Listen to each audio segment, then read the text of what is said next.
That's a tough question. I think any masters, first and foremost, you're going for the network. Let's be honest. And I think people sort of in a lot of people studying with me, they had greater access to opportunities than I had. And many of them went down the traditional route of having a gallery or working for a big gallery or working for an auction house. And this was the lifestyle that felt stable. I think for me, it was really good to understand systematically how things work because I think it sort of gives me a foundation to understand bigger processes, especially when people are like opening different platforms and they don't have previous art business experience. They can run into some issues that over the centuries were already, tested. But at the same time, I think I had enough of a flexible mind, when you sort of like grow up at the fall of the Soviet Union and you have the whole system changes and you're in this like entrepreneurial revolutionary mindset. So I was ready to take what I learned and break it and be ready to adapt.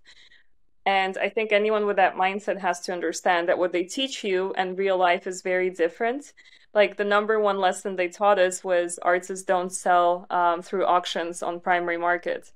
And the number one selling model for all of the marketplaces right now is an auction model. So like what are we doing? We're inflating prices for artists which are unsustainable over the long run, but you can make the most money from a single piece, you know? So all of these different failures over time that they taught us, and then I'm looking at this and I'm like, wait, this is not how it's supposed to be. And the answer is somewhere in between. So I think for me, it kind of like worked out because it served as my moral compass over the years. To sort of like be like, okay, I know that this is how it's done. This is our assumption. Let's test it out. I'm not sure if right now, for someone who wants to work in the sort of like in the art world, if you can afford to take a year of your life and you really want to change your career, it's great. But if you want to work in Web3 and like with sort of digital arts, it's very different because we're at the end of the day, most of the artists that are very successful right now, they wouldn't be represented by a gallery 5 years ago.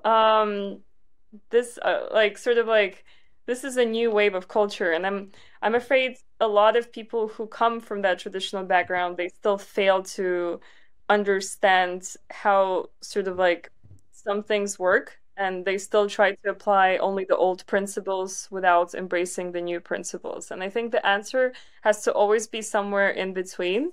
You have to understand both worlds if you want to be that bridge, not just one of them.